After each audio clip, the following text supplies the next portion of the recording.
بیچاری کئی روز سے دم توڑ رہی ہے، ڈر ہے خبر بد نہ میرے منہ سے نکل جائے، تقدیر تو مبرم نظر آتی ہے ولیکن پیران کلیسا کی دعا ہے کہ یہ ٹل جائے۔ تو پہلی بات میری ختم ہوئی، عالمی نظام خلافت دنیا کی تقدیر مبرم ہے، ہو کر رہے گی، اس میں کسی صاحب ایمان کو کوئی شک، کوئی شبہ، کوئی ریب نہیں ہونا چاہیے۔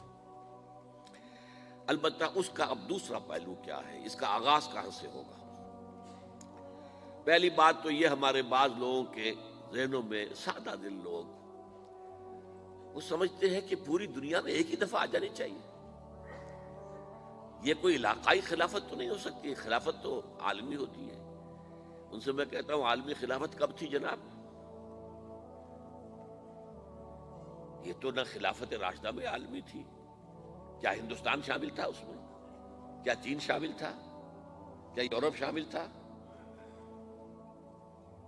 اور پھر جو خلافت کے نام سے جو ملوکیت چلی ہے، وہ بھی صرف آپ دور بنو امیہ میں کہہ سکتے ہیں کہ وہ پورا عالم اسلام کم سے کم اس کے تحت تھا۔ بعد میں خلافت عباس، بنو عباس میں، اور فاطمیین کی خلافت میں، اور آل عثمان جو ہیں آٹومان ٹرکس کی خلافت میں ٹکڑے تھے، حصے بکھرے تھے، کوئی مانتا تھا، کوئی نہیں مانتا تھا۔ اور سب سے بڑی بات یہ، اگر ایک دم پوری دنیا پر خلافت قائم ہو سکتی تو حضور کے دست مبارک سے ہوتی، لیکن نہیں ہوئی۔ نتیجہ کیا نکلا؟ ایک ملک میں حضور نے قائم کر دی، جزیرہ نما عرب، یہاں خلافت قائم ہو گئی، حضور خلیفہ ہے۔ اس کے بعد آپ کے خلفائے راشدین نے پھر اس کو وسعت دی، شرقاً غرباً شمالاً، 3 کالمز نکلے ہیں فوجوں کے، صحابہ کرام کے، 3 کالمز، ایک ایسٹ ورڈ، ایک ویسٹ ورڈ، ایک نارتھ ورڈ۔ ایک عراق کو فتح کرتے ہوئے ایران میں پہنچ گیا، خراسان تک چلا گیا۔ ایک شام کو فتح کرتے ہوئے اور پھر سینائی پیننسولا سے ہو کر افریقہ میں داخل ہوا اور اٹلانٹک تک پہنچ گیا۔ تیسرا سیدھا شمال میں گیا، لیکن یہ زیادہ دور نہیں جا سکتا تھا، کوکیشین ماؤنٹینز آ گئے، کوہ قاف۔ اس زمانے میں تو یہ یوں سمجھیے کہ امپیسیبل تھا نا، کوہ قاف، لہذا وہاں آ کر رک گیا بابا۔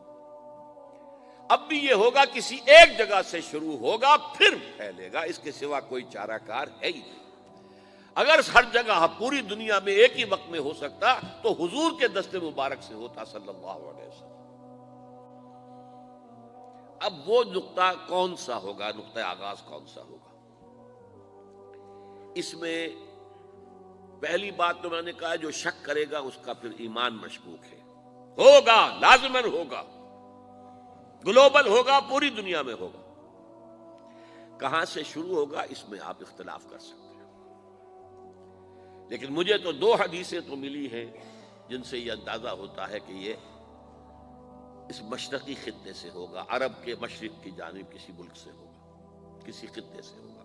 وہ حدیثیں بھی اب آپ پڑھ لیجیے پہلے، پھر میں کہہ رہا ہوں یہ خزانہ ہے جو ہم نے آپ کی خدمت میں پیش کیا ہے، کاش کہ آپ اس کی قدر کر سکیں، یہ حدیثیں آپ کو ازبر ہو جائیں، یاد ہو جائیں، لوح قلب پر نقش ہو جائیں۔ ہندوستان اور خراسان یعنی موجودہ افغانستان کا ذکر، ابن ماجہ کی روایت ہے، عن عبداللہ ابن الحارث رضی اللہ تعالی عنہ قال رسول اللہ صلی اللہ علیہ وسلم یخرج ناس من المشرق یؤتئون للمہدی یعنی سلطانہ، یعنی سلطانہ، دونوں طرح سے پڑھ سکتے ہیں۔ حضرت عبداللہ ابن حارث فرماتے ہیں رضی اللہ تعالی عنہ کہ حضور نے ارشاد فرمایا، مشرق کی طرف سے وہ فوجیں نکلیں گی، لوگ آئیں گے جو عرب میں مہدی کی حکومت قائم کریں گے۔ یہ مہدی کون ہوں گے اس کا ذکر میں ذرا بعد میں کروں گا، لیکن نوٹ کر لیجئے کہ مہدی سے پہلے لازماً کسی مشرقی علاقے کے اندر وہ نظام قائم ہو چکے گا، تب وہاں سے فوجیں آئیں گی نا۔ یہ مشرق کون سا ہے؟ عرب کے مشرق میں آپ چلیے، ایران بھی آ جائے گا، افغانستان بھی ہے، پاکستان بھی ہے، اور اگر اسے اور توسیع دیں تو ہندوستان بھی ہے۔ یہ ہے عرب کا مشرق، اس سے فوجیں جائیں گی۔ اس کا کیا مطلب ہے کہ اس میں سے کسی جگہ پر نظام خلافت پہلے قائم ہو جائے گا، تاکہ وہاں سے فوجیں جائیں گی جو جزیرہ نما عرب میں حضرت مہدی کی حکومت کو قائم کریں گی۔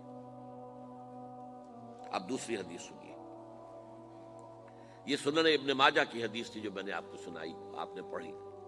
دوسری، عن ابی ہریرہ رضی اللہ تعالی عنہ،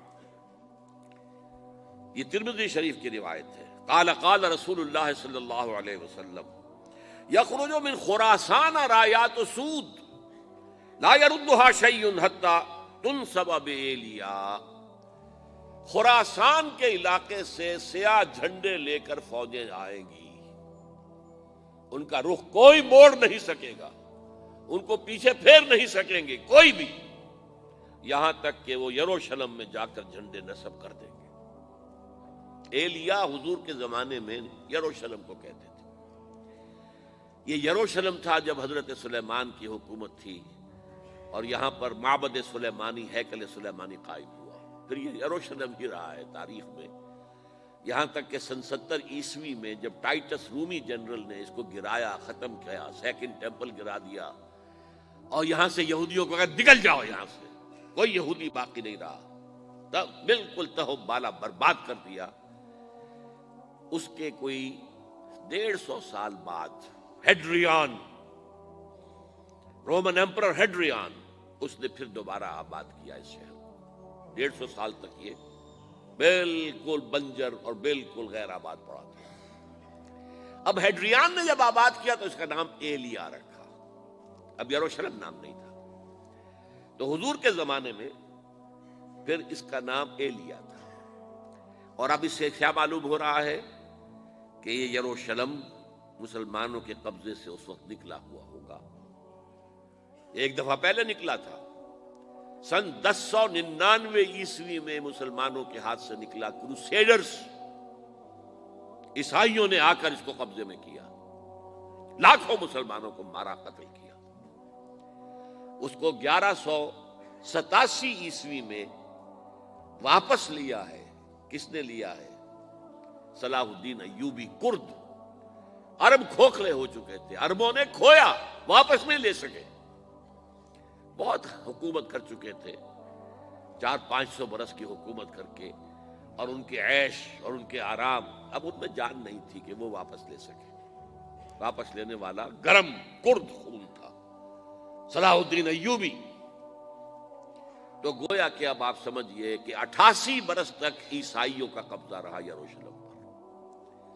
اب 1967 میں یہودیوں نے قبضہ کیا ہے، اور اب 38 برس تو ہو گئے، 88 نہیں تو 38 برس تو ہو گئے، لیکن وہ دور آئے گا کہ اب پھر لیں گے، لینے والے عرب بھی نہیں ہوں گے، خراسان کے علاقے سے فوجیں آئیں گی۔ یہ خراسان کیا تھا؟ ایلیا تو میں نے آپ کو بتا دیا، یروشلم کا نام ہے۔ خراسان اس زمانے میں ایک بہت بڑے ملک کو کہتے تھے، کچھ حصہ پاکستان کا بھی اس میں شامل ہے، کچھ حصہ ایران کا بھی ہے، ایران کے اس حصے کو اب بھی خراسان کہتے ہیں، وہ ایک صوبہ ہے، خراسان ایک صوبہ ہے ایران کا چھوٹا سا۔